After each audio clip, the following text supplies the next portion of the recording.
उन्नत क्लासरूम हम एवं पिला पाठ पढ़े यही लक्ष्य नहीं सरकार अनुदान दियंती एवं विद्यालय तैयारी कंट्राक्टर नियुक्ति करती जो ब्लॉक रही से ब्लॉक जरिया रे कार्य संपादन करा जाए किंतु दुर्भाग्यर कथा एमती गोटे अभियोग आसी गंजाम ब्लॉक रही गंजाम ब्लॉक करपड़ा पंचायत आलियाबाद गाँ रही प्राथमिक विद्यालय रही एठारे 45 जन छात्र छात्री पाठ पढ़ती किंतु जितेबाला विद्यालय नुआ कोठा तैयारी हम से पाखरे थिबा अन्य एक विद्यालय को शिफ्ट करागला गोटे क्लासरूम रे 45 पिला पाठ पढ़िले प्रथम रु पंचम पर्यंत एवं परवर्ती समय नुआ कोठा तैयारी हैला एवं ता मध्य प्रगति क्षेत्र में रही किंतु दुईटी कोठा वर्तमान सुधा कार्यक्षम सरी पिला पाठ पढ़ा उपयुक्त रही तथापि आज पर्यंत हस्तांतर करूनी गंजाम ब्लॉक प्रशासन किंबा जो जी रही कर्तृपक्ष आम आलोचना करवा कौन नहीं अभियोग नहीं आज आलियाबाद आसी अभिभावक कथा कहतु ग्रामवासी कथा कहतु ता सहित सरपंच करपड़ा पंचायत सरपंच उपस्थित अच्छा आम आलोचना करवा भाई आपन परिचय मन शंकर नायक आलियाबाद कौन रही अभियोग आज वीडियो एक्चुअली कौन है आमर आलियाबाद प्राथमिक विद्यालय प्राय आज 2-3 वर्ष है विद्यालय श्रेणी गुड़ाक टिके माने भांगी कलाप्स होता भंगा नुआ कोठा निर्माण श्रेणीगृह निर्माण चलता कम से जेहेतु पाठपढ़ा व्यागत हम से आमर पाखरे थिबा गोटे अपर प्राइमरी स्कूल 6-7 सेठी शिफ्ट कराइला सेठी मते तांके दउ नथुले को हम गां लोक से एचएम को कहि गल तांके मध्य दुईटा रूम तांको मते पाठ पढ़ा असुविधा एडजस्ट करी दुईटा जाक स्कूल गोटे स्कूल रे चलची 6-7 प्लस 1-5 1-5 जो एई प्रथम विद्यालय रे पिला माने केवल गोटे रूम रे ही बसुचंती पाठ पढ़ा सठिक भाई पाउनी पिला होवाला छोट पिला पार्टी करछंती टीचर मध्य से कंट्रोल करि पाउनांती तो इति मध्य आमे हमर स्थानीय सरपंच महोदय को बारंबार आमे जणैथिलु जे एमती एमती अव्यवस्थित होची पाठ मुख्य शिक्षा जिनसटा शिक्षा होची देशर मेरुदंड पिला भविष्य मेरुदंड तो आम बारंबार स्थानीय सरपंच महोदय अभियोग कले से मध्य आमको प्रति आमको कमिटमेंट करथिले हां जाके एटा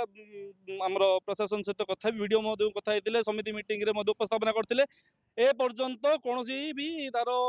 समाधान रो कोनोसी प्रकार कार्य माने ये करनांती आउ बारंबार कया सत्य न होबा जो आम बाध्य होई कि आज आमर स्कूल रो परिचालना कमिटी सदस्य माने स्कूल रो अभिभावक माने आमे मध्य वॉलंटियरली ग्रामवासी माने आज आमे आस्तिलु वीडियो को ए विषय रे आमे अभियोग कलु साक्षात कलु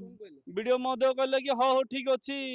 आगुर एते दूर कहले आमे खाली आसिलु जेतु गळेला हमको कहले कि काली की जाउची मु फील्ड ऊपर गले मु फिजिबिलिटी रिपोर्ट देखि सेठी कथा हबा वर्तमान सुधा कोन वीडियो को पाखरे किछि नाही कि नाही किछि प्रतिश्रुति हमको किछि देई ना से दिन सब रे हम पचलु मैडम कोन होइछि आपण सभापति अछंती कोन सभा नेत्री अछंती तो कौन कहबे मैडम कौन स्कूल रो असुविधा रही पिल्ला माने गोटे स्कूल गोटे क्लास रे गोटे हॉल रे पांचटा क्लास पाठ पढुचंदी तो पिल्ला पाठ पढी असुविधा होछ ना तो गोटे भी टीचर रहउचंदी अन्य स्कूल रे जाई पाठ पढुचंदी कहले पिल्ला तांकर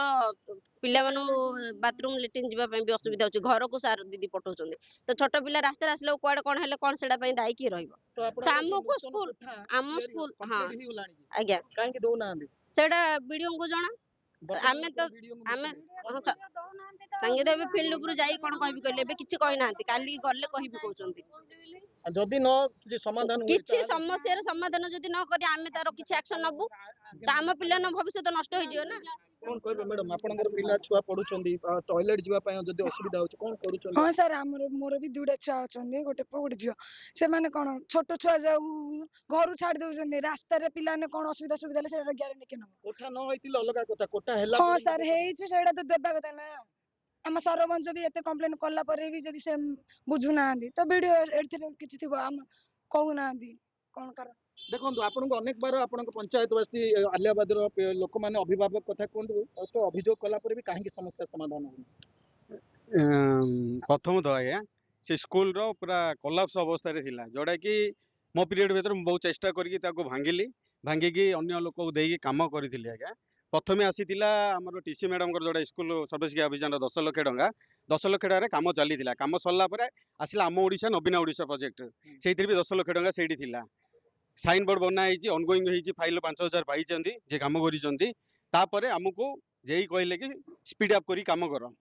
से लोक कहली स्पीड अप करी काम कर लिंटर लेवल जो तेल होगा सडन किना काम बंद करदे कौन है कहीं बंद कले ना पैसा पलैला ऑनगोइंग फाइल पैसा जाइए आज्ञा जाइनी तापर आमको कहले केमती करिया ନା ବିକଶିତ ଗାଁ ବିକଶିତ ଓଡ଼ିଶା ହବ ବର୍ତ୍ତମାନ ପ୍ରୋଜେକ୍ଟ ସେଇଥିରେ ଯାହା ପଇସା ରଖା ହବ ପଇସା ଆସିଲା ପରେ କାମ କରିବେ ବୋଲି କହିଲେ। ବିକଶିତ ଗାଁ ବିକଶିତ ଓଡ଼ିଶାରେ 10 ଲକ୍ଷ ଟଙ୍କା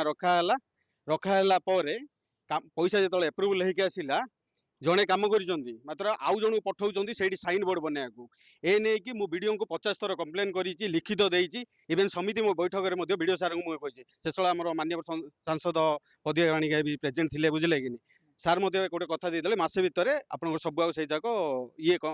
ସଲ୍ୟୁସନ ହେଇଯିବ। ମାତ୍ର ଆଜି ପର୍ଯ୍ୟନ୍ତ କୌଣସି ଧ୍ୟାନ ଦଉନାହାନ୍ତି। ମୋର ଏଇ ମିଡିଆ ମାଧ୍ୟମରେ ଗୋଟେ ବାର୍ତ୍ତା ରହୁଛି, ଗୋଟେ ଲୋକ କାମ କରୁଛି, ଗୋଟେ ଲୋକର କଣ ଭୁଲ ହେଇଛି ଆପଣ ଅନ୍ୟ ଲୋକକୁ ସେଇଠି କାମ କରିବାକୁ ପଠଉଛନ୍ତି। ଆଉ ଗୋଟେ କଥା ରହୁଛି ଆଜ୍ଞା, ଯଦି 2ଟି ରୁମ୍ କମ୍ପ୍ଲିଟ ହେଇଛି, ଗୋଟିଏ ରୁମ୍ ଭିତରେ ପିଲା ହଇରାଣ ହଉଛନ୍ତି ଶିଶୁମାନେ, ଅନ୍ୟ ପକ୍ଷରେ 2ଟି କମ୍ପ୍ଲିଟ ହେବା ପରେ ବି କାହିଁକି ହସ୍ତାନ୍ତର କରାଯାଉନି? କାହିଁକି ମାନେ ଉପରେ ଯୋଉ କାମ ହେଇଛି କନଷ୍ଟ୍ରକ୍ସନ ର ଯିଏ ବି କାମ କରିଛନ୍ତି ସେ ତ ପଇସା ଖର୍ଚ୍ଚ କରିଛନ୍ତି ନା ଆଜ୍ଞା। ପଇସା ଖର୍ଚ୍ଚ କରିକି 2 ଲକ୍ଷ ମାନେ 2 ବର୍ଷ ହେଲାଣି ତା ପଇସା ସେ ପାଇବନି ଯଦି ସେ ଅବଶ୍ୟ ଛାଡିବନି ନା କେବେ ବି।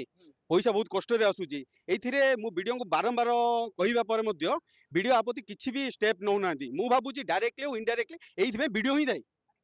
ନିଶ୍ଚୟ ଭାବରେ ଦେଖୁଥିଲେ ଅଭିଯୋଗ ଆଣୁଛନ୍ତି ମଧ୍ୟ ସରପଞ୍ଚ। ପିଲାଙ୍କ ପାଇଁ କୋଠା ନିର୍ମାଣ କରିବା ପାଇଁ ସରକାର ପଇସା ଦେଲେ, ବ୍ଲକ ଡିପାର୍ଟମେଣ୍ଟ ମଧ୍ୟ ଯୋଉ ରହିଛନ୍ତି ବୁଝିଲେ। ସତ କଥା ଆଜ୍ଞା, ଯେତେବେଳେ 2ଟି ରୁମ୍ କମ୍ପ୍ଲିଟ ହୋଇଛି ଏବଂ ଆଉ ଗୋଟିଏ ପ୍ରୋଗ୍ରେସିଭ ଅବସ୍ଥାରେ ଚାଲିଛି, କଣ୍ଟିନ୍ୟू କାର୍ଯ୍ୟ ଚାଲୁଛି, 2ଟି ରୁମ୍ରେ ପିଲା ପାଠ ପଢି ପାରିଥାନ୍ତେ। କିନ୍ତୁ ଯୋଉ ଠିକାଦାର ନେଇଥିଲେ ତାଙ୍କୁ ବର୍ତ୍ତମାନ କିଛି ଯୋଉ ବିଲ୍ ଦିଆଯାଇନି ଏବଂ ଅନ୍ୟ ଏକ ଠିକାଦାରକୁ ସେଠାରେ ନିଯୁକ୍ତି କରାଯାଉଥିବାର ଅଭିଯୋଗ ଆଣୁଛନ୍ତି ସରପଞ୍ଚ। ତ ଏଠାରେ ଯଦି ଠିକାଦାର ଚାବି ରଖନ୍ତି ତାହେଲେ ପିଲା ପାଠ ପଢିବେ କାହିଁକି? ଯଦି ଠିକାଦାର କୋଉ କାର୍ଯ୍ୟ କରୁଥିଲା, କଣ ଭୁଲ ରହିଲା ଯେ ଅନ୍ୟ ଏକ ଠିକାଦାରକୁ କାର୍ଯ୍ୟ ସମ୍ପାଦନ କରାଯାଉଛି ବା ହସ୍ତାନ୍ତର କରାଯାଉଛି? ଏଥିପାଇଁ ଏ ଯୋଉ ପିଲାମାନଙ୍କୁ ମୁଁ ପୁଣି ଥରେ ଦେଖିବା ପାଇଁ ମୋ ସହଯୋଗୀଙ୍କୁ କହିବି, ଇଏ ହଉଛନ୍ତି ଅଭିଭାବକ ଆସିଛନ୍ତି ଏବଂ ଗ୍ରାମରେ ରହିଛନ୍ତି ଭଲେଣ୍ଟିୟର ଭାବରେ ଆସିଛନ୍ତି ସ୍ୱଚ୍ଛା ଭାବରେ, ଯେ ଆମ ପିଲାଙ୍କୁ ଭଲ ରୁମ୍ ଦିଆଯାଉ, ପିଲା ପାଠ ପଢିବେ, ଯୋଉ ଶିକ୍ଷା ବାତାବରଣ ଭିତରେ ପାଠ ପଢିବେ। କିନ୍ତୁ ନା ଶିକ୍ଷାର ବାତାବରଣ ପାଇପାରୁଛନ୍ତି, କାରଣ ଗୋଟିଏ ସ୍କୁଲରେ ଯୋଉ ପିଲା ଏବେ ବର୍ତ୍ତମାନକୁ ସ୍ଥାନାନ୍ତରିତ କରାଯାଇଛି ସେଠାରେ 6ଠ ଆଉ 7ମ ଶ୍ରେଣୀ ରହିଛି, ଯାହାଫଳରେ ସେମାନଙ୍କର 2ଟି ରୁମ୍ ରହିଥିବା ଭିତରେ ଗୋଟିଏ ରୁମ୍ରେ ପୁଣି ଏ ପିଲାମାନଙ୍କୁ ରଖାଯାଇଛି, ତା ସେଇଟା ମଧ୍ୟ ଗୋଟିଏ ଶୈକ୍ଷିକ ବାତାବରଣ ମଧ୍ୟ ହେଇପାରୁନି। ଏବଂ ଅନ୍ୟ ପକ୍ଷରେ ଯଦି ଦେଖିବା ଏପଟେ କୋଠାକୁ ହସ୍ତାନ୍ତର କରାଯାଇପାରୁନି। ଏ ଉପରେ କ'ଣ ଅବଗତ ନାହାନ୍ତି କି ବ୍ଲକ ପ୍ରଶାସନ, ଗଞ୍ଜାମ ବ୍ଲକ ପ୍ରଶାସନ ଅଧିକାରୀ ମାନେ ଏ ଉପରେ ଅବଗତ ଅଛନ୍ତି କି ନାହିଁ ଏବେ ବଡ଼ ପ୍ରଶ୍ନ ରହୁଛି। ଏବଂ ବାରମ୍ବାର ଅଭିଯୋଗ କରିଛନ୍ତି ସରପଞ୍ଚଙ୍କୁ ଏବଂ ଯୋଉ ଯନ୍ତ୍ରୀମାନଙ୍କୁ ଅଭିଯୋଗ କରିଛନ୍ତି ଏବଂ ବିଡିଓଙ୍କୁ ମଧ୍ୟ ଅଭିଯୋଗ କଲା ପରେ କୌଣସି ସମାଧାନ ନ ହେବାରୁ ଆଲିଆବାଦର ଯୋଉ ଗ୍ରାମବାସୀ କଥା କୁହନ୍ତୁ, ଯୋଉ ଶିକ୍ଷା ବିଦ୍ୟାଳୟର ସଭାନେତ୍ରୀଙ୍କ ଏବଂ ତା ସହିତ ଯୋଉ ଏସଏମସି କମିଟିର ମଧ୍ୟ ସଦସ୍ୟ ମାନେ ଆଜି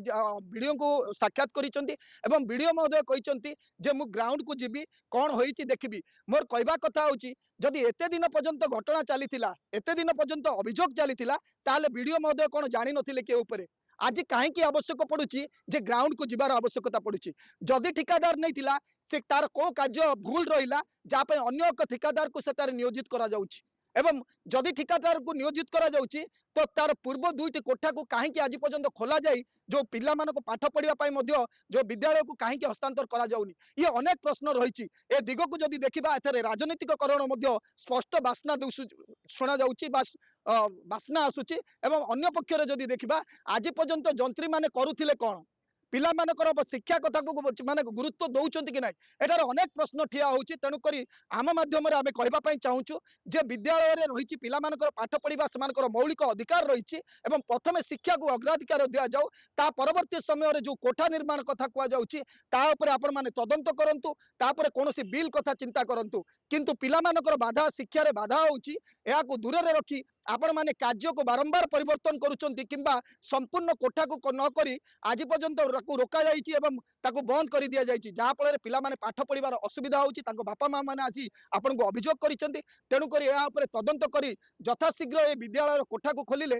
ଛାତ୍ରଛାତ୍ରୀ କଥା କୁହନ୍ତୁ ଏବଂ ଅଭିଭାବକ କଥା ସମସ୍ତେ ଉପକୃତ ହେବେ। ଗଞ୍ଜାମରୁ ସୁଧୀର କୁମାର ନାହାଙ୍କ ରିପୋର୍ଟ, MBC ନ୍ୟୁଜ୍।